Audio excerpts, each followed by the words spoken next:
Hello on the Rockers. On this episode, we spill the tea on fashion, beauty, and the duality of drag with Drag Race alum, YouTuber, and beauty maven, Kimora Blac, with my guest co-host, the patron saint of underwear, Andrew Christian, giving us a look at his new line, Unleashed. You like how I lowered my voice? And me, not a beauty maven, wah wah, but your favorite host with the sassy most. Raise a glass, get your undies on, get your last extensions in.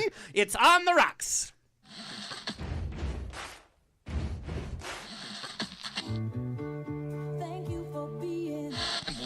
Life is a banquet, and most poor suckers are starving to death. I'd like to propose a toast. This is On the Rocks with Alexander, where I drink with your favorite celebrities as we talk about fashion, entertainment, pop culture, reality TV, and, well, that's about it. So pop a cork, lean back, and raise a glass to On the Rocks. Fasten your seatbelt. It's going to be a bumpy night. Lord have mercy. Buttons and bows and pantyhose. On the Rocks podcast, a place where we're too glam to give a damn. I just love going to holiday parties. I bring a bottle of vodka, of course, and the host says, "Oh, thank you," and they reach over it. I'm like, "Bitch, it's not for you. Like, I'm not sharing. This is for me because I know you're gonna have crap vodka. It's not a gift. Like, get that through your head. I have to get through your damn party. Give me a straw." Anybody else do that? They bring something that they're just gonna eat or drink themselves. Tony, I am zoomed in, so you do this to me just to make me feel unconscious. That's a little bit later. Anyway. There we go. Zoom out, Louise. Alrighty, the coast of the U.S., I'm coming for you. I'm returning to my cabaret roots to bring you Unsung Midler. It's an irreverent evening of stories, almost too hard to believe, but they are all true from my life, set to the great but lesser known or performed music of Bette Midler. I know, so gay. I'll be at Oscars Palm Springs on February 3rd and the Green Room 42 in New York City on March 18th, both at 7 p.m. Head to OscarsPalmSprings.com for Palm Springs or thegreenroom42.com for more info. All right, follow us on Instagram and TikTok at On The Rocks On Air. Not Twitter. We're not there anymore. Facebook, On The Rocks Radio Show. Send me an email. Book me for a pride, wedding, funeral, quinceanera, bris. I don't care. I will show up. Info at OnTheRocksRadioShow.com. The show is presented by Straw Hat Media. You can watch and or listen to our now over 300 episodes at OnTheRocksRadioShow.com. You can watch us on Apple TV, Roku, Amazon Fire TV on the Outlet.tv app, Facebook Watch, streaming with pride on SVTV and on Channel 31 on the East Coast for some reason. I don't know why. 4 times a week. Lucky you. All right, let's get the show on the road. My co-host today, no stranger to the On the Rocks, just a stranger to rehab, Andrew Christian, a founder of the highly successful men's underwear, swimwear, and sportswear line based in LA, California. This iconic line is sold in hundreds of stores around the world. He's been featured on numerous fashion publications as well as on Good Morning America, Fox News, Entertainment Tonight, ABC World News with Diane Sawyer, and MSNBC's Hardball as one of the fastest growing companies in the USA. He's also appeared on reality TV from Drag Race to Millionaire Matchmaker. He's there. You never know where he's going to pop up in person at prides or LGBTQ events around the world with his trophy boys in tow. I have been there for a few. My. The stories. He is a master of happy hour, and he's here today to give us a look at his new sexy line of clothing. It's called Unleashed. Let's take a look at Unleashed.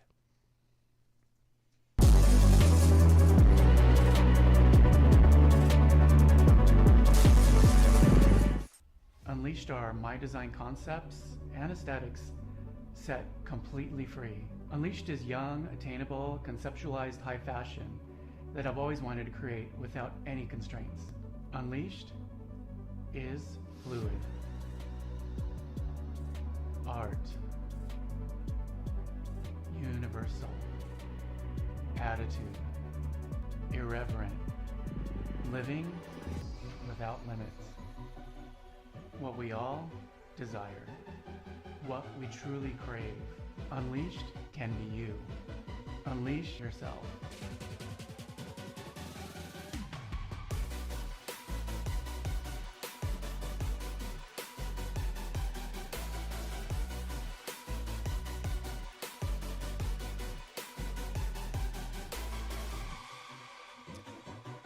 Unleashed. AndrewChristian.com. Yes. And of course on TikTok. Now you are listed as one of the top 15 fashion brands on TikTok. Right?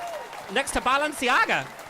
Next to Fenty. Next to Fenty. I need to take Fenty down next. We're coming for them. Yes. We're coming for them.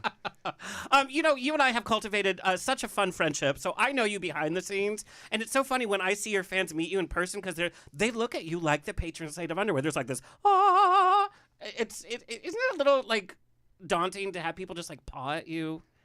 A little bit, but I like it, you know? I Because mean, you're who so does shy it? in real Who life. It's doesn't, so though? funny. People don't expect you to be so shy, and he's like, oh. It's so cute. Anyway, I want to know time from concept of a new line to actual unleashing. Like your product was this new line was just unleashed. I think yesterday. What date did you actually like literally be like? I think it's time for a new line. How long did It that takes take? me like from the concept to the actual physical product. It takes 9 months. My God. What if like the trends change, or what if That's like I have to look in my crystal ball and like, you know, foresee the future. Well, you're looking at a lot of balls. Now, when you create, Trust me, I am. do you like play opera and there's like candles and there's like wind blowing and you're sketching? Or are you like in your office and you're like, okay, like what's your creative process? I either start with like, a lot of times like a fabric will inspire me. I'm like, oh my God, I love this. I want to do something out of this. Or other times like, you know, you see me at events and stuff and I meet people and get feedback from people and just see what people are wearing and, you know, get inspiration from just everyday life. And from the drag world too. Like I've seen you in the course. drag queens and you're looking at the cuts, you're looking at the textures, you're looking at what pops. Exactly. So, you know, part of being a designer is, you know, people think, oh, designers are these artistic, but you have to be like realistic. You have to, you know, be commercially viable. And that's what I've always done. So with this Unleashed line, I sort of just left all that out of my head and just designed conceptually.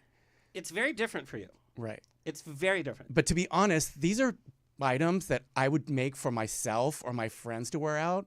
So now people are kind of getting like a little specialty like couturier, Andrew Christian couturier items. Well, and we're going to talk a little bit later with Kimora. We're going to get her reaction to these new looks. I think it's reflecting what's happening in media as a whole, where we're celebrating sexuality of man that's not necessarily like, oh, I'm lifting weights at the gym. There's I don't want to say a feminine quality, but there's this celebration, like you said, fluid. And I think there's more individuality out there. Like people are celebrating that and accepting that, and people are more able to accept that part of themselves. I tell you, it's very expensive to be individual. You know, we see like Harry Styles walking the red carpet and Billy Porter. It's like, you know, you can't just like get that look at like, I don't, do people still, is there Old Navy still around? I have no clue. Well, that's the thing. Like, is that a thing? That's the thing about my is looks. Gap still around? That's the thing about my looks, Unleashed. They're still affordable and That's attainable. what I love about it. Like you can They're not these express crazy yourself. prices. Yeah. All right. We have to discuss your AI pick. I made the joke last week. my I'm like, God. he's a 10, but he still is posting his AI pick. Post whatever you want. I need to know what the story is with this. Did you put in Andrew Christian Ghostbuster? What's happening here? I have no idea, literally. Don't you have to? I didn't do it because I'm beautiful enough. But do you put? I thought you put in what you want in the picture. You give them like 20 photos, and then a bunch of like avatars pop up. So so that's automatic. yeah. So what was your first reaction when that popped up? I was like, okay, it Tony, looks like Japanification there. Play it again. But like, what's on your back? It's either like I'm a like vacuum. I'm like a I know you're Ghostbuster. Latino, but it's not a vacuum. I think I'm a Ghostbuster. Yeah, it's a Ghostbuster showing some cleavage. Right. I like it. I like this look for you. Right. I mean, my chest. I wish my chest was a little more chiseled like that, but I've seen your chesticles. You got game. So I want to see this look at your next Pride event. okay. With let's the do it. Ghostbuster pack. Right. Yeah. Taking down conservatives as we speak, and like that'll trap them. And we'll probably be Clack fans back there or something else. That's good. Like, clack. Okay. I want to introduce our guest of honor. So excited she's here. Kimora Blac, born in Kansas, of all places. I know. A YouTuber, beauty maven, Drag Race Season 9 alum, much, much more. She's been seen in music videos for Todrick Hall, Morgan McMichaels, and Peppermint featuring Ari Gold. Also recently slaying it alongside J-Lo at the iHeart Music Awards. You may have peeped her on The Talk, botched The Trixie and Katya Show, The Bitch Who Stole Christmas, and her own show for WoW. Wait, what? That's the name of the show, by the way. Of course, her recreation of Kim Kardashian's Paper magazine cover went viral, getting the approval from Miss Kardashian herself. And, of course, we know Kimora's booty. That booty, though. Please welcome Kimora Blac. Hi. Okay. She was also in our car wash video. Oh, Yes. yeah. Oh, that's right. Very sexy video. And I was supposed to be on set that day. Remember? I know. We You would were nowhere have to be just been found. like spilling the tea. No, I had a little. It was hot. Yeah. It was such a fun day. Hot in every single way. So I want to know what your reaction, because when you're around, I've been around his models, I get so shy and it's like, I don't want to look, but I want to look. But you also came to it as like the drag superstar. So what was your experience like filming it? Honestly, his boys are super sweet. They are. They're so nice. And I think when you see like really gorgeous guys, you think like, oh my God, he's going to be like a douchebag. But they're 100%. all like literally sweethearts.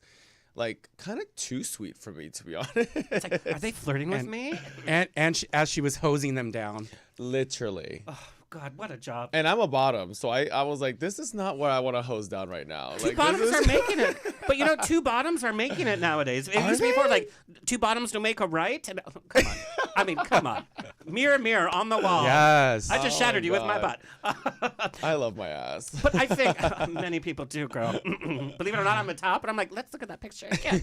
But I think it's the way you cultivate your models too. You don't like, I'm a model and I'm Andrew Christian. Like, you No, reach they- out to the community. They don't last very long if they're like that. That's exactly right. I love but you that. actually take from the community. People, you reach out to people on Instagram, you meet people around, you're like, hey, let's do like a shoot or something. But you're like actually representing real guys.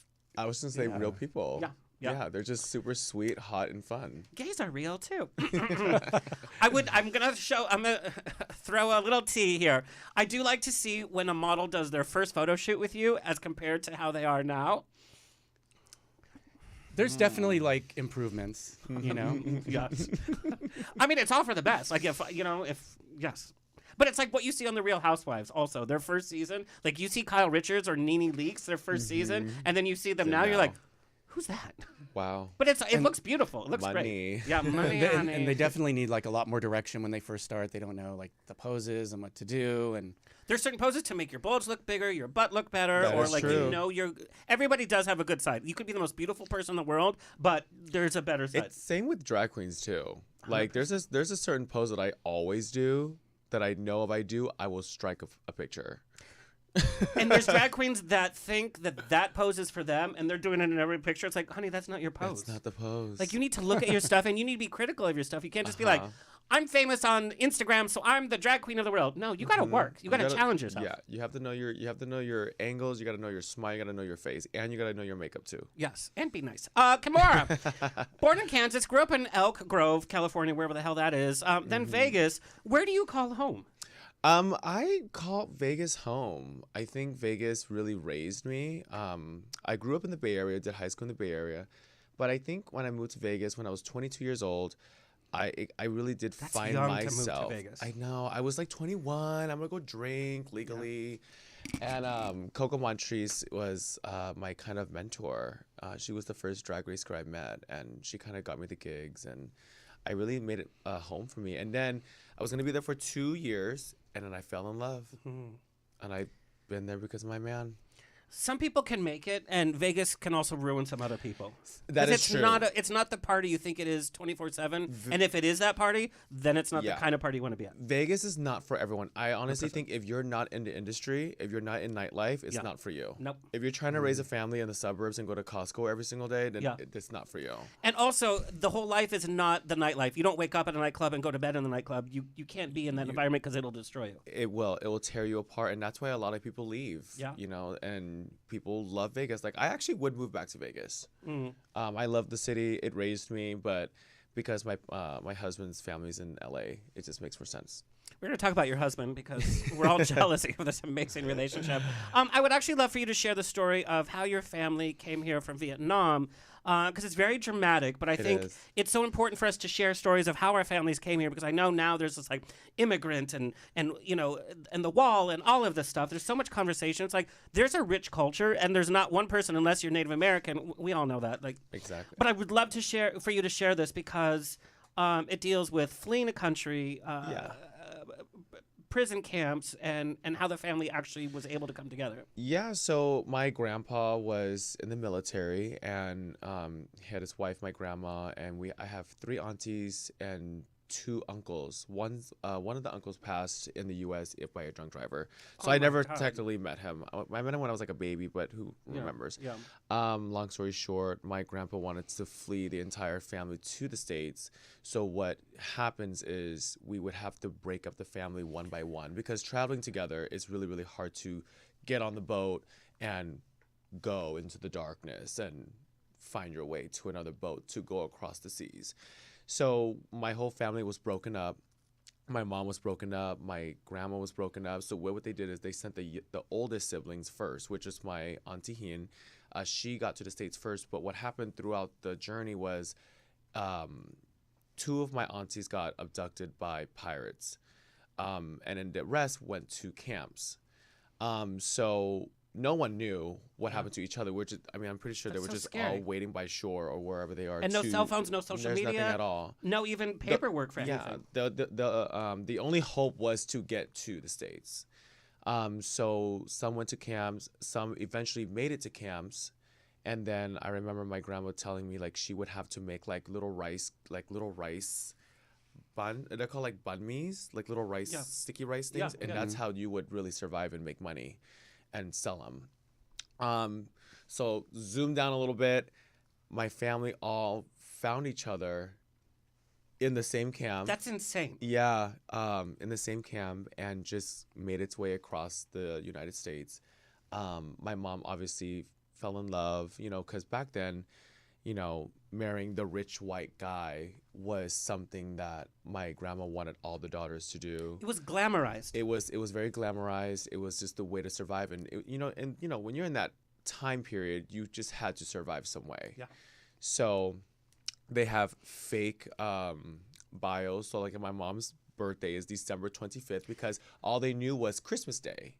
They didn't know what to write on paper, so they had to pick a holiday. So we're like Easter and Christmas and things like that. So my mom fell in love with my dad. My dad also fled the country as well, and got to the States and had me in Kansas. But I think it's so important for our younger generation, especially your fans, to hear because, we don't understand the concept of being ripped away from your family with the possibility of never seeing them again. We don't know how to live in a camp and being told, like, since you are this group of people, this is how you're going to live your life. Like, here in LA, we're pretty cushy in our bubble, even though, we've had unrest with the LGBTQ community, but we're still pretty spoiled. Oh, we are so spoiled. Just when me growing up back in the day, like 10 years ago, no phones. I had a pager in my, Oh my God. So I don't even had a think pager. Do you people- remember, I don't like- even think understand what that even means. I had a pager too. Do you remember texting each other boobs or I love you? But remember boobs was like You would do like the 8008. W, Yeah. and then if you want to respond, you got to run to a payphone and have a quarter. Yeah. And Yeah. remember the number or have a planner. That's A this quarter, thick. girl. You are old. It was 35 cents I'm when I 30 was there. I'm 30. I turned 34 on Thursday. So I know, I've happy- been up there. Yeah. Like I know what it is. So just taking it back, being back then, and just not knowing what's going on. I can't even imagine the fear my family had. To be honest. Our family came from Mexico, and they had to come up with the dates like this, and it was like there was 8 kids all together. So my grandma literally had 3 birthdays. We didn't know which one was really hers. It was like just celebrate them all because in the Mexican culture, also you would celebrate the birth date of your saint. Yeah. And so my great grandma gave that as I think she was just like whatever. 2 of the siblings had the same date. I think my great grandma was like just whatever. So do you think your parents being political refugees coming here, did that teach you any lessons, or did they instill anything in you, having gone through that?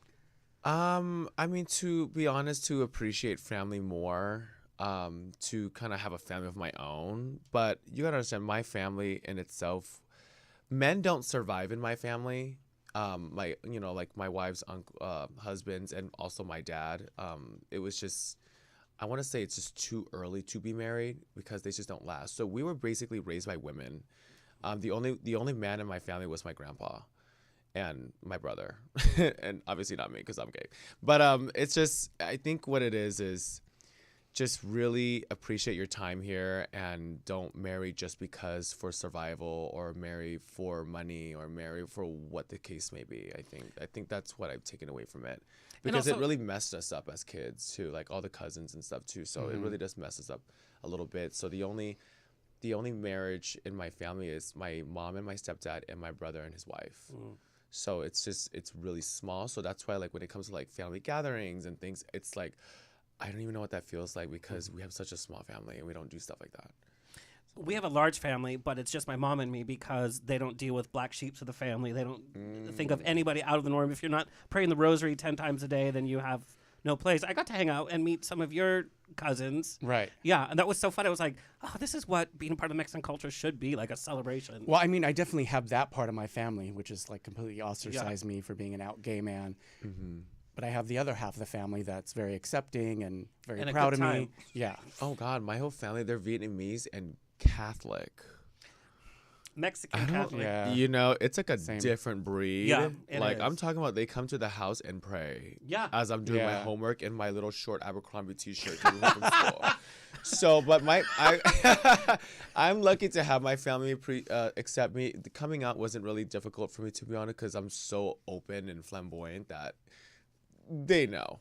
But I do, Like Right. they know. I do want to talk about, though, you did grow up in the Bay Area, which we know is a little bit more artistic. But growing up as a minority, I know my experience growing up, even in southern Orange County, was a little tough, being the only minority in school.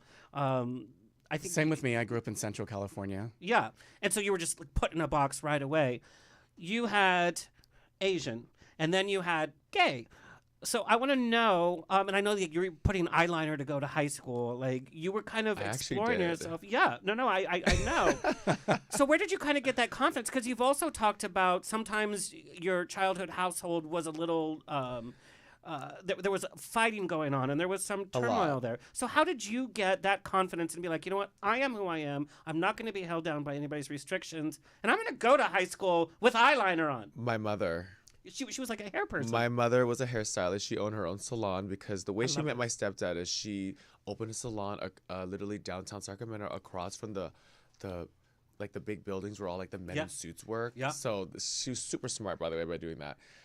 But my mom was always accepting of me, and me growing up with my real dad. I haven't seen my real dad since I was like 12 years old. And he would always look at me with disgust. Like it was just like a disgust look. I knew he didn't love me. I knew he just dealing with me in the same house. And my mom would always like give me the extra love and always make sure like I'm okay. But it was harder for her to have a voice around him because he used to beat my mom all the time. And I was so used to it. So, you know, usually like every other night I would literally stay up around, you know, me being 12 years old, I would literally sleep next to my brother and hold his ears closed because I know they're about to fight. Like I was so used to it. Oh my God. Very protective. I knew what was going on. If the lights underneath the door was still on and I was in bed still, I knew that they were not asleep yet. So I would literally get ready to go down to my bunk bed and sleep next to my brother and then like just sit there and just make sure he goes to sleep first. But I always knew I was gay, and my mom always gave me that extra cushion of love that I knew that I was Unconditional okay. love. Yeah. Every parent should have that. Yeah, my Right. mom put foundation on me first. Oh, She because you loved had like a it. blemish, I right? had a Tell the story. I had a nasty pimple. It was disgusting. It hurt so bad. And I had to go to school, and my mom put foundation on my face. And I'm telling you, I felt the moment. absolutely stunning. Like I Love it. Yeah, she was always just that girl for me. I love that. So, you know, your life reads like an HBO series, like Euphoria. Kimora Black is Euphoria. But I love how we all share these stories because at the root of it, it's like we just want to be who we are. And somehow we find strength as LGBTQ community to go on and make it work. Start a fashion line. Eat Taco Bell, you know. Be a YouTube maven. Now, what I found very interesting is that you got into drag so early. You were doing amateur drag by 15. Yes. Professionally by 18. Even, like, I never want to have kids, but if my kid at 15 said, hey, I'm going to get into drag, I'd be like, you can dress however you want, but getting into that culture, I would be like, I think that's a little too young. Well, I started at 15. I believe I was a sophomore, going into sophomore year. I wanted to become a girl. I think at that time, I didn't even know what the word trans meant. It was just me becoming a girl. Now, do you think if we had that language, that now the younger generation has this language, they have role models, do you think you would have gone down that route? Maybe. I think it's 50-50. I think at that time, I was really unhappy with the way I looked.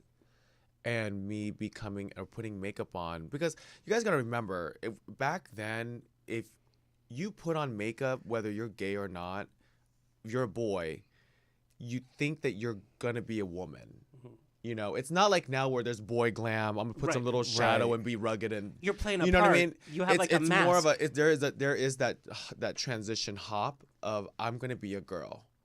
So me doing it at 15 because I wanted to go to the 18 and up clubs. That was the only way to get in. I was going to ask, so you were able to perform? I performed that when I started performing when I was 18. I call it when I first started profession because I got paid for it. So, but I've been going to the club since I was like 15, dressed in drag.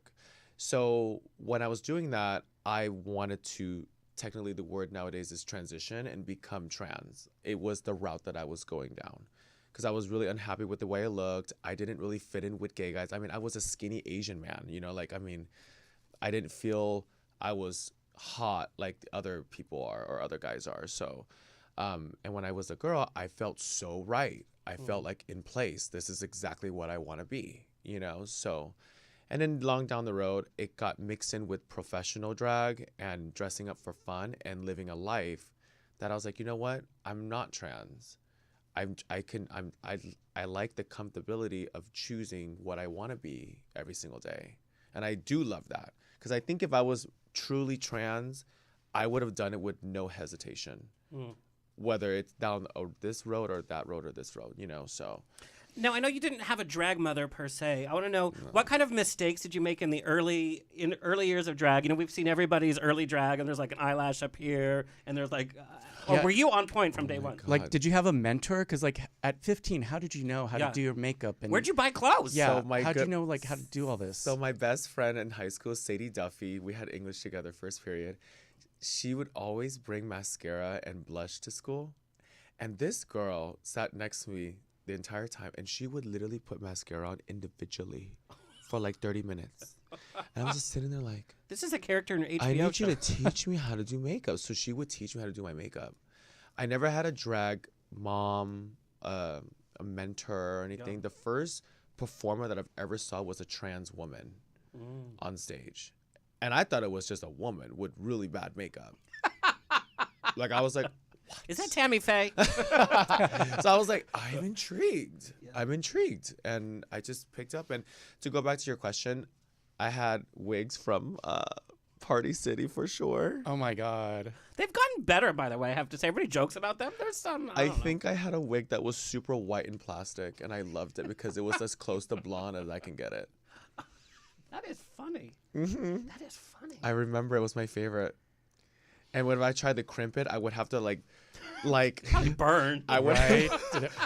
I would have to take a blow dry and braid it and blow dry it. That is how you do it, kids. Now, did you ever succumb to like the allure of nightlife, like getting into the drugs and the alcohol, especially at that early age? It's like Disneyland, basically. Yes. Not so much in drugs, but liquor, yes. I started drinking at a very young age. I think when you're sneaking into the clubs. What are you drinking in there besides liquor? Right. So, I mean, I don't know what people were drinking. So, yeah, it definitely messed with my senior year a lot, but I passed. I graduated. Looking back, do you wish you would have waited a little bit to get into drag, or are you happy that? No, I'm happy my journey. I loved it. I love every single part of it. I think, I tell these baby drag queens nowadays, they're like, can you teach me this? Can you show me how to do this? I'm like, you need to learn it yourself. This Experience is your yourself. path. You're going to look like shit for years. Get over it. But you learn from that. We all look like shit. And plus, you're not here to give like free advice. Like, no. subscribe to my YouTube channel. Like, yeah. buy my beauty supplies. Like, come on. I'm telling you, these baby drag queens nowadays, they just want to skip so many steps to be perfection. And I'm like, it doesn't work that way. It's this instant gratification of the younger generation. Like, I want to be an instant drag Yeah. queen, and I should be on Drag Let me- Race my first time, whatever. Your models, like, I'm an Andrew Christian model, just because you wear BVDs around the house and, like, people like your post, you know. And you have to mentor a lot of models, not just, and I know from our talks, not just from the photo shoots, but some of the young gay guys that come through your doors are having life issues or they party too much on their first time, and you have to deal with all that drama. Yeah, you got me running a business. You have to stomp it out right away. Yeah. I was just going to say that. I think you have to like really pay attention to that. there's no room for that as a business, but also all eyes on us too. They're just waiting for LGBTQ to mess up somewhere. Right, exactly. Especially in cancel culture. 100%. 100%. Okay, we're going to briefly talk about Drag Race because whatever, there's more to talk about. But you auditioned 3 times. What were your audition tapes like? And what was it about the third tape you think that got you in? Oh my God, is that what I look like? That's your entrance, girl. Lord. Honestly, I stand by my body. Honey, the world does. I love my body in that photo. I don't care. I hate the wig. I don't know why I brought that jacket like I was cold. I don't know. No, I love it. Even Trump is like, grab her by the pussy. You know, a lot of people ask me like, what do I need to do for my audition tape? I said, be authentically you. Listen, on the script, they asked me to go to a dollar store to sew something. I don't put anything from the Dollar Tree on my body, so I skipped that for sure. To be fair, some queens starting out have no money. That is true. And I think a lot of viewers don't understand is that the expectations for what queens should look like is so overly rated now. The fact that it puts us into like a mental state of mind to prepare for what we authentically like to do. Because filters, hello. Yeah, exactly. And when it comes to audition tape, just be you and your time will come. And if you hate doing it, maybe this is not for you because you actually should enjoy doing these tapes. These tapes shouldn't be stressful and you should actually love doing it. So if you don't like to do a tape about yourself and your life, which I feel like people and superstars love to do, then this is not the career for you. So I always say that. What did you learn most personally, but also as a drag queen doing that show? Because it's a whole different experience. It's not typical drag. I've learned to deal with social media. I was pretty popular on social media before I entered the workroom. But I don't think I was on that magnitude of dealing with that side. I think when all the girls get on the show, we are so focused on being us and doing us. But then when you get off the show, the switch is completely opposite. You have to if you're not mentally stable and you suffer from like depression or you suffer from, if you take everything so serious, it will probably break you. And this could probably be in charge of your career. Because the Drag Race fans are brutal. They're obviously rude and disgusting. And you have to learn how to tune it out and pay attention to the ones that are there for you. I think that's really, really important, especially with racism, gender, fashion, which is like the stupidest thing ever because there's no right or wrong way to be a drag queen or to dress like one. But in this, the kids nowadays, they're just so honestly mean, angry for some reason. Why? Why? We never understand why. We have so many chats with all the queens on set that we have no idea why. The stuff that you guys don't understand people get about like being black, being Asian, it's just crazy to me. And this is like our community. This is not even like the opposite, this is our community at our bars. That's crazy. It's bizarre. But I remember the first, and I didn't watch Drag Race probably until maybe 6 or 7. It just wasn't my thing. But I remember it was such a positive community to be. And I feel like in the last, maybe we can even line this up to our last president, where it was okay to be angry. It was okay to be vicious. It was okay to be rude and say something inappropriate. Whereas before, it was just an enjoyment. Like, we get to do drag. People get to see us on drag. We get the pit crew boys. Like, isn't this fun? And this is not all the fans. It's right, 100%. It's majority. A lot of girls go private because they can't handle it. And it sucks because this is your prime time to be you business. And show you and so I think that's what really taught me when I got off the show. But I have a strong, thick skin.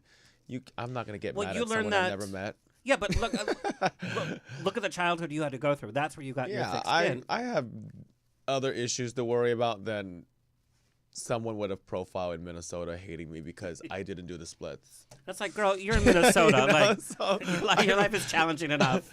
So those are the negatives of doing the show, but being on the show, what did it do for you? Did it amp up your career? Or? Yeah, it gave me a really big boost. I was on the show for not a long time, but I think with my mindset and because I love what I do authentically, I'm still working as if I just got off the show this year. Yeah. I think when it comes to this career, you have to really put yourself in a position where this is what I'm gonna do, and no one's gonna tell me I'm not doing this. It is what it is, you know, and I have to think that way because I'm not going back to retail. So There is no backup plan. no, there's one way. Well, and correct me if I'm wrong, but you also didn't let the show define you as well. I think a lot of queens, it's like, I'm going to be a drag race queen till the day I die. You're still doing campaigns with the other drag race queens. You're still performing with them. Yeah. I mean, that's so crazy. So the question we got, I got this from an email. I actually think it's from somebody that was on the show at some point. You're on the show for somewhat a brief time. However, you escaped that drag race curse where some queens have fame for their season and then disappear. How did you maintain your brand away from drag race? Was it a marketing strategy you had right from leaving the show? Yes. You know, I love the Drag Race fandom. You know, I think what Drag Race and Rue and World of Wonder and VH1, now MTV, and you know, Isn't that crazy? It's on MTV? It's so bizarre, and I will always appreciate what they've done for me, and I would do anything for them. But why I wanted to get away from the franchise was because there's so much other things that you can do besides just lip syncing and being tagged on Drag Race. You know, I will never speak bad about Drag Race. I love them, but there's so much more you can do as a drag entertainer besides doing that. And when I started to see a lot of the girls from the show doing the same thing year by year, going to Chicago, to New York, to Texas, back and forth, I said, I don't want a residency like that. I want to like do other things. I want to be on campaigns for makeup. I want to, you know, do separate things. I want to host a club versus lip syncing. To be honest, You know that's what I where mean? the money's at, That's too. where it's at. That's smart business, There's too. so much money. And so what I had to do is I had to breach my contract with my manager, and then I hired 2 managers that had nothing to do with Drag Race. They know nothing about LGBTQ+. Absolutely nothing. They're so That's a gamble. clueless on what Drag Race is. And I took that gamble, and now they've taken me to, you know, working with liquor. They've got me working with venues, and there's so much more out there that I wanted to taste, and who knows? I can always come back to Drag Race, you know. Doors are always open. But I think that's important for our viewers to know is like, don't let one brand define you No, because it's so limiting. it is limited. And, you know, there's like 180 girls. Like you're not the insane. special one. I have to say though, Kimora does work her ass off. Like I've seen you at You so have many to Pride hustle. events this year, hosting the main stage. You know, It's out there doing it.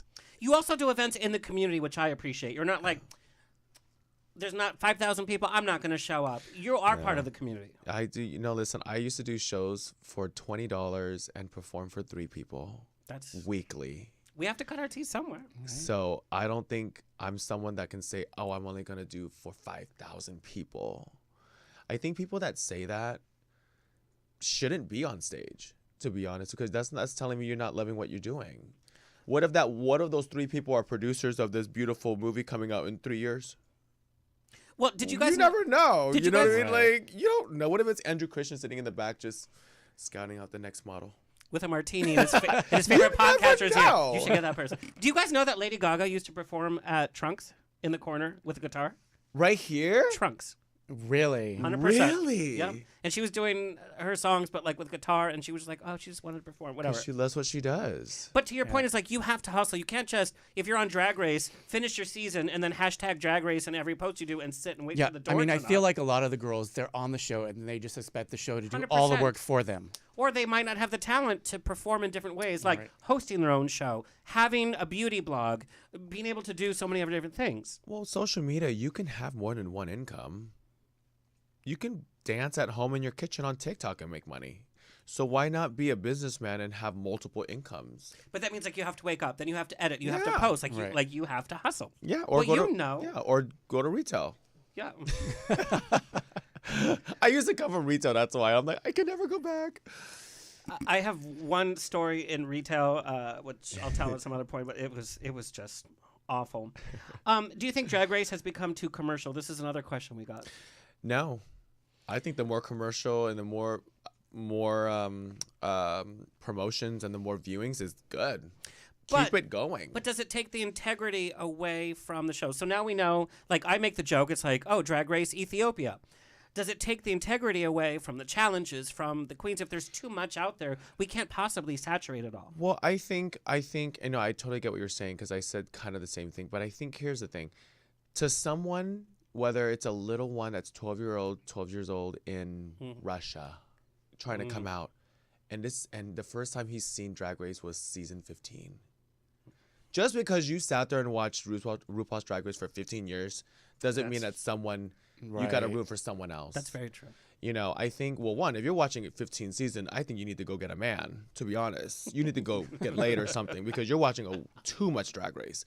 But I think about that one person in North Dakota where he just finally turned 18 and moved out and trying to figure out his life. Maybe he wants to be a drag performer, and his first season was season 11. Because a lot of people say season 9 was their first season because it was on VH1 I've heard and that it branched a lot, out right? worldwide. Yeah, 100%. So I'm like, and I think that's when the show clicked. I mean, obviously it got a bigger budget. Yeah. But I think even Rue was like, oh shit, this is gonna be for real. Let's let's do it for real. Even though season 9 and 1 to 8 was like my favorite because it's just original. The terms were the same, and you know. I look back to some of those episodes and I kind of cringe. I'm like, oh my god. Oh my god, it's so. You see the set like shaking in the back, right?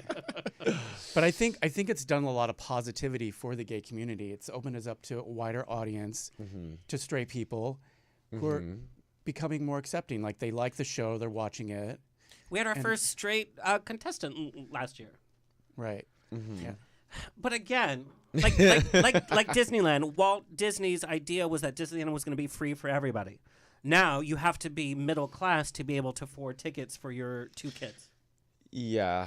I mean, I think when a TV show like that grows and gets bigger and bigger, I mean, there's pros and cons, you know. Like, you wouldn't hire 10 designers that are Andrew Christian. Like, you have your design. Right. Exactly. Okay. Before we look at these unleashed pictures and get your reaction, let's talk about marriage. You've been in a relationship for almost a decade. Yes, it'll be 10 years on January 7th. Oh, congratulations. Wow, That's congratulations. 10 years. What are the keys to a successful relationship while you're so entrenched in the entertainment community and your YouTube channel? God, you know, transparency. I don't think people know what that means. Explain. Transparency basically means no skeletons in the closet. He can read you in and out. Like that is how it happened, and it happened with me and my husband Rico accidentally. We weren't even supposed to be together that long, because I'm a very particular person. I'm very bitchy. I know I'm bitchy. I have a lot of bad traits about me that I'm just like, I'm not attracted to people because I get crazy. Because I'm a drag This is queen. good tea. Have another sip. No, wait a minute. I want to define bitchy, though. Is it that you just know what you're worth and you demand that? Yes, That's not part bitchy. of it. It is if you're taking it out on him. Are you like yelling at a barista at Starbucks? I make things up to get mad about him because I want to yell. That's how crazy I am. That's the Vietnamese in you. There has to be drama. There has to be drama. And I work in nightlife, so when I'm talking Drama. to you, I'm hungover. So, you know. But transparency, I think a lot of, I'm not trying to be someone else. I'm being me. Being me, feminine, drag queen, a bottom for life. And this is what you want. If you don't want it, there's a door. And he knows that. And the thing is that we built our relationship to the point where, like, he doesn't need me and I don't need him. So There's no codependency. he knows that. I know if I can break away, I can survive on my own, and he knows that. And I know that as well. So that kind of makes me feel like, all right, so this is definitely 50-50. Like, I got to work hard just as him. And it's crazy because he doesn't go out. That's probably one of the successful I have a parts reputation of having a Probably. husband that never goes out. The Yeah. last time he went to a club was last year. I tried finding a December 15. picture. I tried finding a red carpet photo. No. Manila Luzon, every single time she sees me, she asks, "Where's your husband? He's not here, huh?" I'm like, "No, I have the reputation. He sits at home. He's the worst person when he goes out because he has bad communication skills because he hates people." But I think that's important to have that separate time. So it's like, you don't have to be together all the time. There doesn't have to be this and then you get to be you as Kimora. Yes. Then you come home and you get to relax. Yes, and I, on my Instagram, I only show Kimora stuff, but people actually don't see me as a relationship because that's not for people to see. That's me and my Right. husband. We're going to talk about your Yeah. duality in just a little bit, but I want to know, did he meet Kimora first or did he meet Vaughn first? He met me first at a retail store. I was running a store. He was running a store, and we bumped a few times, you know, in the mall. And then we went on a date. I basically wasn't really into him because I was just trying to be a hoe in Vegas, you know. So, long story short, So it was. I okay, didn't. You have to expand. I didn't tell him I did drag because that's not something you tell people, you know. And that's just today too. I think when gay men tell other gay men like I do drag, it's an automatic turnoff. I Yeah. think a lot of gay men are terrified of it. They don't really appreciate it. Yes, they appreciate it as a showgirl aspect, but to date one, they just don't really look at it as like a top tier, like, oh, I would love to date a drag queen, you know? So I didn't tell him that because I was ashamed. So, but I knew the relationship wasn't going anywhere. So I was like, okay, I don't do drag, da, da, da. So he saw me come more at a club and recognized me because of my tattoos. Oh, I was going to say, because Oh. it's. What was that it's like? living. Did he freak out? I ignored him. Okay, so this we were going to have this later in the show, but I want to do this as a hot topic now. Tony, I guess the second floor door is locked. Oh, okay, perfect. So, I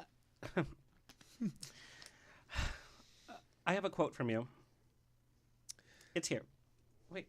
Oh, shit. Oh, I had it. Anyway, but the quote you said was, it was about Bad Bunny. And this was on your social media. And you said, have any of you fallen in love with somebody who's celebrating their feminine side? There was this whole quote you did. It And you was challenged, tough. like, I you love challenged. drag queens, but are you holding their hand? I challenged that. And so I would love for you to expand on this quote because it was pretty, It got on a couple of magazines. it was a great quote. And I have to tell you, as a hot topic, we're actually going to discuss this fully. Explain your quote. So basically, my quote was, it was about, I try to stand really hard for feminine men because we are majority looked down and frowned upon. And for someone like me growing up and struggling in that, it was harder for me to live, and it almost questioned my gender as well. So when I said the quote it was basically about, okay, so you guys want to praise Bad Bunny for having nails and being in drag, and you guys think he's so hot, but you guys don't do this for your fellow brothers and sisters at the club or someone that you know, meaning like, when's the last time you went to a gay bar and walked up to a drag queen standing by herself and saying, hey, beautiful, how are you? Or just kind of giving us the time. It's usually, can I take You know, a like, selfie with you? And then It's you like- walk away. Yeah, you guys, it's almost like a lot of people in our community treat us just like scum until we're on stage. Because let's say like a guy comes in muscle with heels, you know 9 out of 10 guys would be like, what is he wearing? Do you know what I mean? It's almost like that feminine, like, bully kind of thing. Like, but they live for it. But if Bad Bunny does it, it's okay. It's praise. You guys repost him, which he doesn't even know. He doesn't even know who you guys are. You know what I mean? Like it's like this. I don't understand what's the difference of that drag versus the drag in your community. We get mad when people appropriate our community. You know? Like when Yeah. James Corden was in the prom, we were like, why is this straight guy playing a gay guy and he's so effeminate, whatever. But Harry Styles is in The Policeman, but he kisses a guy, but we love Harry Styles. Stanley Tucci's okay playing every gay character in the world, Right. but he's okay. Mm-hmm. It's like this attraction. And, you know, that even goes to fat shaming. So people like Eureka was like, I wasn't a person of my size until I was on Drag Race, and now Silky Ganache has said the same thing. You know, but now I'm famous. Now you love this full figure. Now you're body positive. Nobody's gonna take me home still. It's the Nikki Picky. It's like a lot of people pick and choose what they want to hate and love. And it doesn't stay 100. It doesn't stay, why can't you just love? Because I know you have issues as well, you know? So when it comes to like the Bad Bunny situation, it's like this guy's not even gay or whatever. And he's basically dressing like us and being praised by our community. And while a gay guy does it, it's almost like shamed upon. Right. And like, we're just gross. Oh, we're too feminine, or she doesn't. His drag is not right, or it's like, wait, what? Okay, but so let me play the other side of it. You were talking about that kid, in Minnesota, whatever, or Kansas, hasn't seen Drag Race, but sees it. Then we have this same kid that also sees Bad Bunny, who's this huge pop star. He sold out more shows this last year. He was like in the top 5, whatever. But they're seeing this guy wear a skirt or nail polish like Harry Styles. Mm-hmm.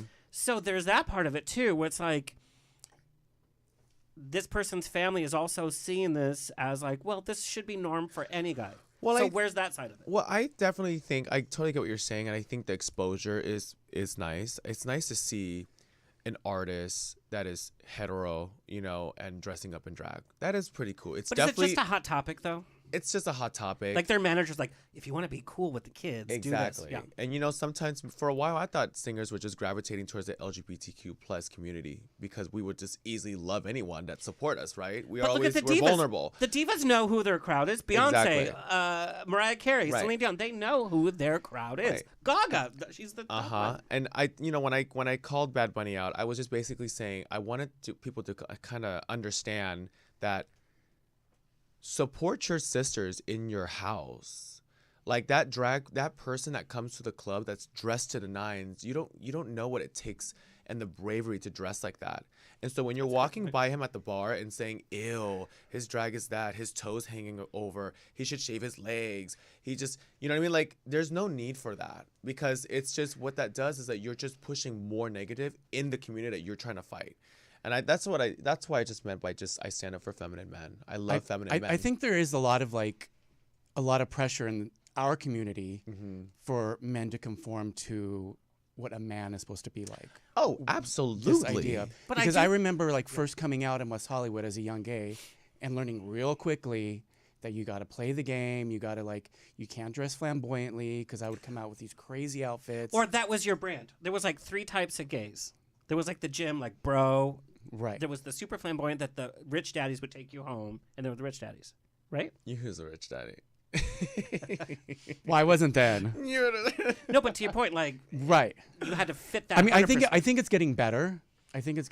But But I wonder if it's because Hollywood people are making it okay, so that a gay guy that's a bitch think- is like, Harry Styles wore nail polish, I'm gonna try it, and then it's Maybe. fine. I think it's a lot of things. I think it's Drag Race. I think it's It's a lot that's coming in, and I think it could be simpler than it is. If we're gonna sit here and talk about love each other, it's really not hard. It's just But it, love each to other. your point of keyboard warriors, it is hard for people to love each other. It is. Why can't we just be okay? It's their insecurities. Right. It's people's insecurities, and they haven't really lived life yet. So I mean, imagine being a young gay 18 right now. I feel like that's harder. But they're not going through what your family went through, being torn apart. Right. I think this is just me being the old guy. I think our younger generation is so spoiled. Oh, They have yes. cell phones. They have comfort. They can call an Uber if they're over it. You know what I mean? But what are they really suffering about? Drag back then, I wish was the same. It was so easy to be a drag queen. You can look awful and ugly, and people love you. Now it's you have to You have to have a stylist. have all of this, and I'm like, oh my god, this is kind of bizarre. Back then, you know how many little white tank tops I've worn into a dress, and it was amazing. To be honest, Kimora, you could wear anything. It'd be amazing. I wore that same white tank top. I don't think it looked the same. Now it's when you wear a certain look, it's you wear it one time, and if you wear it again, you're just canceled. Oh my god, Kimora wore that catsuit multiple times. I'm like, you went to the drag show multiple times. Yeah. I'm getting paid to be here. You're not. 100%. Go get laid. Remember when Mayhem wore that outfit off Amazon? Oh, iconic. Yeah. Looked amazing. I'm like, thank God Mayhem did it, because everyone's like, oh, she wore an outfit from Amazon. And the haters were putting on their Subway You buy your uniform toilet the other day. paper. Right. You buy your toilet paper from Amazon. Well, I do because We're the same. because I don't want to buy my toilet paper in public because I don't want people to know that I do things like that. Anyway, okay, we're gonna take a moment of levity. We're gonna look at Andrew Christian's new Unleash line. So, Kimora, what I love about your YouTube channel, which we're gonna actually take a little peek at, I love your just reactions because you don't hold back. No. As we discussed, this line is very different for Andrew Christian. So we have these exclusive pictures, and I want your first reaction. Okay. Okay, let's go. Oh. Oh, I'm into it. I'm actually into the tank top more than him, to be honest. And like, I noticed him second when I. and when you wear it on the dance floor, it like moves First of and all, like. mesh is always going to be in every single night. Like, there's no wrong way to wear mesh, to be honest. Mesh is mesh. Mesh is hot, and I love the little fringe. Love it. He's a cutie. Now, and I have to, like, I'm with you. I noticed him second. I was just like, okay. No, I noticed the tank top and the bookshelf. That's. Oh my God, you are ridiculous. So you wear this for like a night at the club? Yeah, or just going to the grocery store. Imagine it with a blazer. Oh, it's transitional. You could blazer, dress it up. Yeah. You know, for At the theater. For the guys that are like And into the masked club. and want to be like kind of like femme a little bit, you know, like Yeah. Or like if you're going to an event, but then you're going to party afterwards. exactly. Okay, next. Oh. Okay, so y'all know I love animal print. I'm a sucker for him. I think it's the fringe, though. It's the fringe. Is that hanging down. fringe? Yeah. It's the same fringe It that we looks saw like tiger. on the crutch. Oh, so the fringe is hanging off the Yes. band, and it kind of hangs. I think this is sexy. And then the little as pee-pee kind of pokes out through the fringe. And of course. this is sexy. Oh my AF. god, it looks like tiger print. Right, but can you imagine how? Because my thing is less is more. Everybody is showing their dicks nowadays. I is love true. this, and then you see the bulge. It's like Liza Minnelli showing like yes. Is there fringe on the back too? no. Oh my god, that would have been That hot should be the too. next edition. Yeah, Yeah, I but think that's hot. so now where do you wear this kind of underwear? Wherever you want. You can wear it in the bedroom. You can Prides. Circuit party, circuit party. white party. Now, if you went on a date and you unzipped his pants and this is what you saw, what would be your reaction? Oh, I would love it because I love fringe, and nothing is sexier on a man that is wearing a little bit of fringe. Like, that's hot. Love it. Next. So the harness and the underwear. Yeah, actually, like you can't see the best part of it because the way the chains like drape on the butt. Oh, so there's it kinda chains like on a the little butt. Yeah, ring. so it connects like in the very center of his butt in the back. Oh, it I mean- accentuates. I love this. I love a harness. I think harnesses are one easy fashion for men, you know, but harnesses are universal. You can put it on top of a shirt or just by itself. I think it's hot. Underneath the tank top, you know what I mean? Like, it's hot. I'll be honest, like I've never understood the purpose of a harness. I don't get what it does. It's But supposed- this is I think fun. it's supposed to tell you that I'm down for whatever. Really? That's the look. But, like, I think what is a that's what it harness is. for? But Like, I think now it started Oh, out on the like back. sexual in the leather world, but now it's 'Cause you, become like, you more grab just on the like an back, I guess. accessory. it's also like a celebration, and it, you know, it, like it kind of accentuates the body, like how Uh-huh. it like brings your shoulders out and So when I saw this, I thought it was like a shout out to like the gladiator type days. A little bit of role play. No. A little bit of Egyptian. No, it's a little Egyptian. it is a little bit, yeah. It's very it's flamboyant. I like it. And this Why is what you're not? doing. No, what I'm saying is like this is how we're celebrating. You can be a little flamboyant. Okay, next. Oh, is that lace? it's lace. There we Shut go. You're up. unleashed. Hold on. Yep. First of all, that's hot.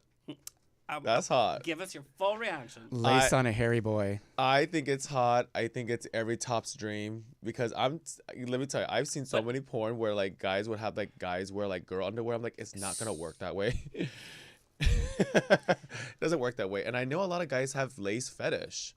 Because you get to see the goods without seeing the goods. It's sexy, it's taboo, and it's so inviting. And to me, lingeries and lace is it's classic. Everybody loves lace. And like to be honest, like a lot of these young boys love wearing lace underwear. They have is no a thing. hang-ups about it It's whatsoever. how it feels on your It skin, feels too. amazing. It's like silk. I think this is like my favorite so far. I'm obsessed. And you know how, like, I say, like, I don't just like to see naked body because whatever. This is like you see it, but then you don't. And I love that you have Pablo, because a lot of people have their expectations about Pablo because of his big chest and his muscles. You meet him, he is so soft-spoken. Lucas. Oh, Lucas. Lucas. Oh, sorry. I was like, that's not Pablo. That's his real name or something. No, sorry. Lucas Leon. But people are always like, oh, I expected... and he's gotten hate messages about, why is his voice so high? Why is he so soft-spoken? See, exactly. Those are But this is a perfect person to have represent this, because you look and you're like, yeah. It's like, you can be both, and you are sexy AF. Right. Okay, next. I'm going to be honest, this one, I was like, oh, like, Now, this is where if you're wearing this is where you're going. I know where he's going. He's going to want a circuit party for sure. So a guy that's wearing this is on trend. A lot of guys in New York City right now, I just was in New York for 9 days. They're wearing girl tops. Like, it's legitimately girl tops. Like, I'm not like with baggy pants or ass hanging out with a jockstrap. It's like a look. is it to accentuate the chest, though? I mean, you notice. No, he I obviously think has gone to the gym. No, I think it's more just, look at me, I'm gay, I'm fashion, I'm having fun, I'm being feminine, a little touch. I think that's really what it is. Because I'm telling you, I've seen so many gorgeous men in New York City this past week with girl little Tommy Hilfiger bras on. Like, it's like a thing. I'm not lying. Like, you know what though? Like doing the fittings with this and the development, like wearing a bra, it made me feel like more secure. If that makes any sense. Like I felt like everything was keeping in everything place together, and yeah. like Oh, I felt secure. You know, it's funny that you say this is for going out. For me, this is for that naughty person that wants to wear something under their clothes that nobody knows about, that they feel and they know themselves. Or like they write their crush's name on there and just wear it underneath all their clothes. Yeah. So let's do the hot topic during this. My hot topic also is like, on Grindr, people's like, no femmes. Oh, Wait a minute. I don't support that app. But you can't tell your body what to be attracted to or not to be attracted to. I So don't support that app. I've dated some drag queens, and I love when they're not in drag. In fact, like if I date a drag queen, I stop going to their shows. Love. And I think a lot of drag queens would respect that.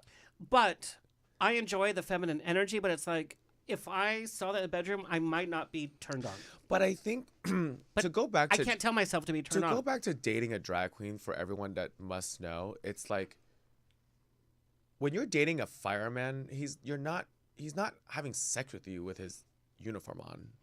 Do you know what I mean? Like, In my it's almost fantasy, like, I mean, in the No, but fantasy, 100%. but like an actual real Or uniform. a cop is not going to wear the uniform. You know what I at all. mean? Yeah. Like, so when you're dating a drag queen, you're not dating the drag queen. I mean, majority of drag queens want to appear single because we're queens. You can't really hold us down.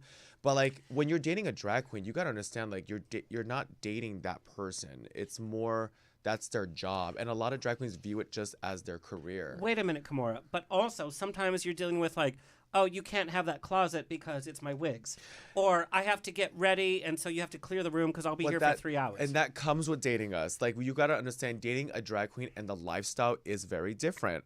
So but also you have to be appreciative of, because, baby, the amount of money I'm bringing home, you can't complain when I'm going to get ready. Do you know what I mean? Like, it's, I'm going to get ready. So I think, to go back to that, when you're dating a drag queen, it's not that queen you're dating, it's him, and you got to take time to know. But is it okay for me to say, you know what, I'm not attracted to a guy in a bra? Yes, totally okay. But does that make me a hater against No. femme and masculine? Because No, I don't want to date a guy in a bra. I like a boy who's a little feminine though. Like there's There's something taste real. for everybody. There's something real about that, and I know that he's going to be secure with himself, and he doesn't. Exactly. And I think when it comes He's not trying to fake being butch, and because there's a lot of them out there. 100%. I think also it's like it's okay for us to be attracted to what we're attracted to. I want people to understand that. You can't tell your body, hey, get hard for this. But you just can't. Yeah, but there's a way to explain it. Like there's a way to say it versus looking like you're just mean. You have to say, no no like, fats, no femmes, no blah, blah. Yeah, I'm like, first of all, you hate the way I sound. Like, you're butch, six-pack, but you sound like a girl. So I'm not understanding what you're complaining about. And I told you, I'm confused, actually. And I told you if your I- balls dropped or not. So I don't know yet. And like I said, I want you to narrate everything in my life. Can you give my good morning if you were my Siri? Good morning, Alexander. How are you doing today? Perfect. Today you're going to thrive. You're going to make it. There's no traffic. That's perfect. That's how I want to Love wake that. up. Yeah. And I want you to read my memoirs. Like, I want you to do the audiobook and be like, today we got wasted with Chelsea Handler. Okay, do we have any more picks? One more. Okay. Here's our final reaction. Love. And there's a few shirts that have their side, Love. whatever. There's a backstory to this shirt. I though. would love to hear. So I actually brought this back. This is one of my designs from one of my very first collections. We weren't ready. People weren't ready. Nope. And I wore the hell out of this shirt back in the day. It's so simple. It's sexy. It's wearable. I would wear it if I'm out of drag, for sure. I think it's hot. I think it's so hot. And there's one that has on the sides. You know, and if you go to the gym and you work hard for your body, show it off. Show it the Let's fuck stop shaming off. people for wearing tank tops in public. You earned it. Not even if you don't go to the gym. Show it off. Show it off. I look like Carol Channing. That'd be like, Oh my am I at God. the Oscars? Wow.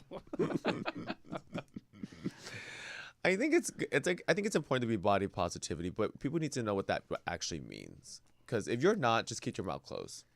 100%. We can't just be like, oh, it's a hot topic, and so yay. If you're not into twinks, you don't have to say it. You know what I mean? Just don't talk to them. You know, if you don't gotta mention it. And don't pay the Right. rent. You know, just let them live. They're Oh, happy. did I say that out loud? Speaking from a twink myself. Girl. Okay. So that's Unleashed. I'm really excited. Yay. I'm excited There's a lot more to come. good. Ooh. physically. All right. Kimora, what I love about your, it's like, oh, a YouTuber, a beauty blogger. Now they become so saturated. You're just like, oh, okay. It is. What I love about your channel is that you actually talk. You're not just like, here's what I learned from some other person. I'm going to do this. Let's take a little sample Oh my God. of one of your YouTube videos. Looking at these colors, and I don't even know what to do. Oh my God. Maybe I should do should I do blue and then green on the bottom, or green and then green on top, blue on the bottom? Because I really, really want to play with these, you guys. He came out with these liquid eyeshadows. I love his liquid eyeshadows. Like, I literally use this one all the time. Like, I am obsessed with them. I'm really gagged. So I think just getting on like a green base and just kind of putting that on top is what I'm gonna do today. And I'm gonna do like a little blue on the bottom. But let's go back to, social media. Social media is not the same, you guys. It's all TikTok. And I understand if you're a true TikToker, obviously you're Gen Z, you're Gen Z and you're young and, it's fast, but I hate tutorials on TikTok. I don't follow them. I don't really support the trends. I don't care about the trends. I don't care about makeup on TikTok because, one, I think it's such a cheap way to learn how to do something. I mean, how the hell does someone get ready and do makeup on TikTok in like 30 seconds? Like, I don't understand how people are obsessed with TikToks when it comes to that. If you're a TikToker, kudos to you. Love it, stick with it, that's your vibe, all about it. I'm not. I just feel like, how does a TikTok get a view? Like, do you have to watch the video for like 5 seconds and then it's a view, or do you have to watch the whole TikTok? Because I just feel like they cheat on the views a lot. It's almost like, yeah, okay, this TikTok gets like 1 million views, but like, how many people really did watch it? You know what I'm saying? Like, I totally. Here's what I love. I agree with that, actually. Oh, 100%. I've gotten like 650,000 on our TikTok. And like, how many seconds count for a view? Is it like if they're just flipping and they really don't want to watch it? But also somebody still says, counts? oh, I got 1 million views on this. And But did you they're still really? not an influencer. Nobody's paying their bills from that. But that's a separate conversation. What I love is the energy you have during your presentation. You are talking to us. I feel like I'm hanging out with you. I like it because you're off the cuff. You're not reading a script. It's not planned. And I think that's probably what people can relate to. It's definitely not planned, and it's basically, so my husband does my videos, and they're usually about an hour long. So what he does is, and the reason, I'll tell you why he does it in a minute, but the reason we have to shrink as much as we can in like about 10 minutes, because on YouTube you have to figure out how long someone watches it. So usually it's about People half. are doing this. People are right? doing this while they're watching their Netflix, while they're on their phone. Yeah. So, and I have my husband do my videos because I can't edit myself, because if I edit myself, I need someone else to hear me and listen to me. Objectively. Right. And because he if I knows see you. that, I'll put the whole thing on. You know what I mean? I love that you said that. Yeah, I love that you said that. And he's very smart, and I'm not as smart. So I'll start to say certain words, and he's like, "Babe, that's not how you say that." Like I'm like, "See, I didn't know that, so I need him to do it. I have no say on the final decision because that's his side. So he basically runs that part." Well, I love to hear that. And plus, he knows you. Yeah, He knows you as the person, I've said some. but he knows you as the brand. I've said some things. That's why I don't drink on my videos. You never catch me with liquor. I don't drink. I want to be a guest in one of your videos, and we're Yeah, gonna drink. come We're gonna do over. shots. We're all gonna do shots. Yeah. Come over. We're gonna put on an Unleashed. It was and we're so gonna much do fun. Smoky Eye, and then we're gonna get wasted. I think the last one I drank with was with Gia Gunn, and we were there for like 3 hours. Oh my God. Yeah. 2 memory cards later. One thing I want to talk about, we got a lot of emails, and I went back and I watched some of your YouTubes. Fascinated by this duality that you live between Kimora and Vaughn. And you've even done many interviews. You've talked about that Kimora barely sees Vaughn. She hides Vaughn because she's scared of what people will say of him. Mm-hmm. I mean, this, like, This your is biography, this is it. Like, this is the cover This of is your the Mad biography. Rabbit, the Mad Rabbit campaign. You know, we in entertainment, we all have our image. We talked about, like, when people actually meet, we're like, oh my God, he's so shy. But it's like, I'm Andrew Christian. Here's my trophy. I did think boys." that though, Andrew. I never told you. Everybody does. I was like telling people, I was like, I don't know what he's thinking. You know, he's just so chill at Pride backstage. Chill, accessible, but also a little guarded because. But then it's when we like, get on stage, it's a different It is story. different. It is different. he's grabbed the mic from me. And it's like, bitch, I'm the MC. He's like, okay, I'm gonna take over the show. Here we are today. The Mad Rabbit campaign. So I don't want to say I suffer because it's not suffering for me, but I do have different personalities that I've caught on, you know, throughout the years, and just going through my phases from doing drag at a young age, possibly trans, professionally drag, into only seeing me in drag. So basically, there was a time in my life where I kind of forgot to really, I guess, be me out of drag, where I was holding back. And I would catch those times where, let's say I go out to the clubs, for example, and I'm not in drag. I'm completely so uncomfortable. I'm so uncomfortable to be here because I don't even know how to act. You know, when you're a drag queen for so long and working so long in drag, you feel when you walk into a nightclub, it is the grand entrance. People do kind of treat you a certain way. And I think possibly aside of me got addicted to that. I got addicted to that attention that I wasn't receiving if I wasn't in drag. So till this day, I will never go out in drag. I have that reputation. You will never find a photo at a nightclub with me out of drag. And I think it's just because it's my protection of my sanity and how I would feel if I'm out. So dealing with that and finding that out, I kind of think that I have different personalities, you know, and I think a lot of people do, you know, when it comes to, you know, when you're dressing up as like a superhero or something, you forget that you are someone else too. Like, I'm also married and I talk to my husband a certain way.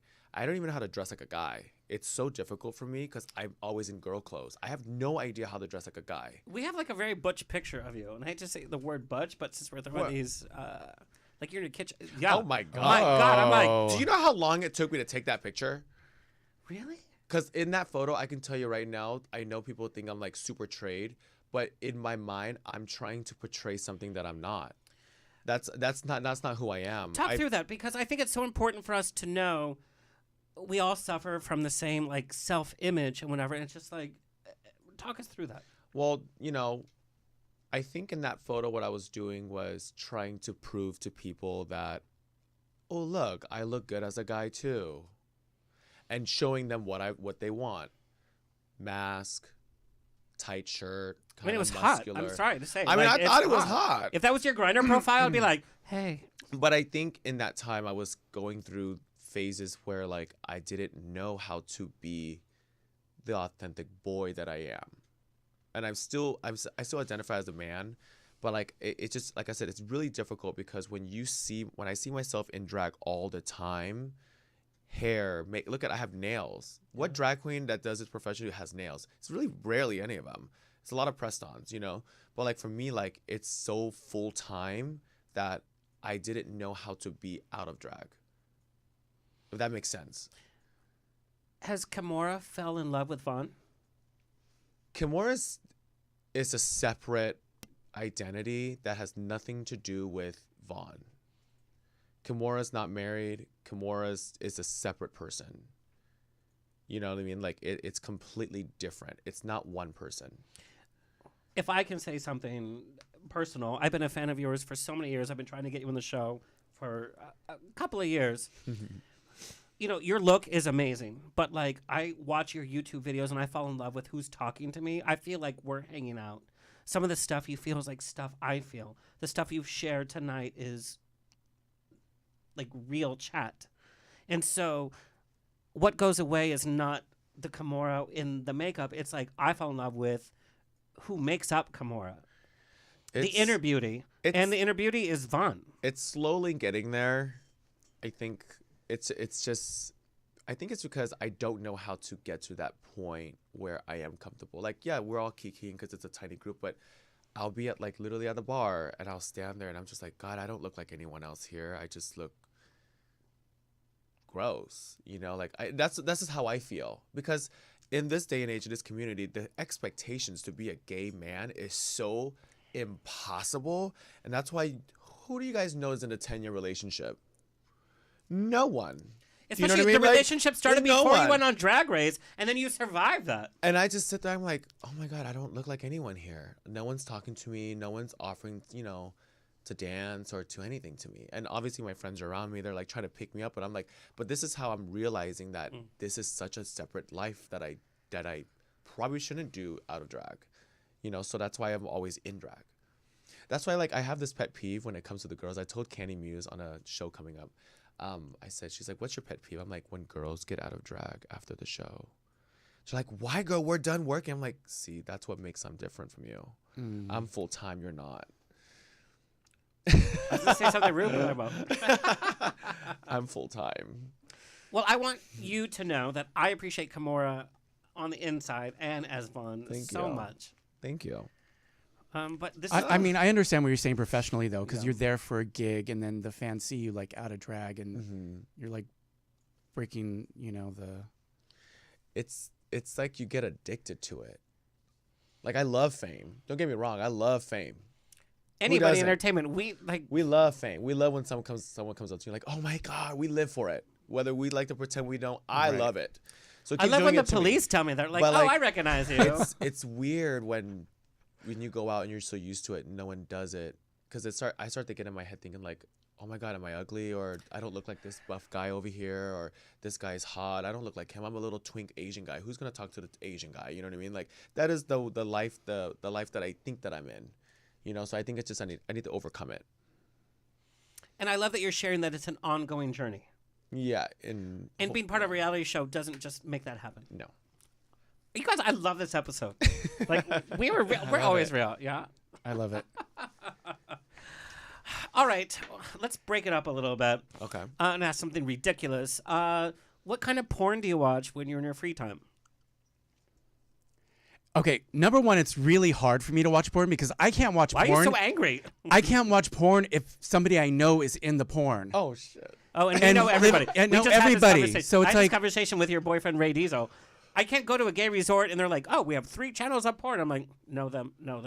Yeah, it just like it ruins. I'm not attracted to it because So you're watching Amish porn? I'm like, do you like scripted? Do you like? I don't like scripted. I hate. Definitely scripted. not scripted. I hate scripts. I love a story. I You want really the whole like thing. a story? Because the build-up is so much better. Like, the you like a is so- fake doctor and a yes, fake yes, doctor The bag? acting is yes. so bad, You though. guys, that's even better. I love it and watch it. When I skip and then it goes to rimming, I'm just like, no, we got to rewind. See, I like just masturbation videos. Like, I like seeing a hot yeah, guy that can just be jacking so off in hot. the morning. boring. Like, That could be so hot. That's hot. Like, Exactly.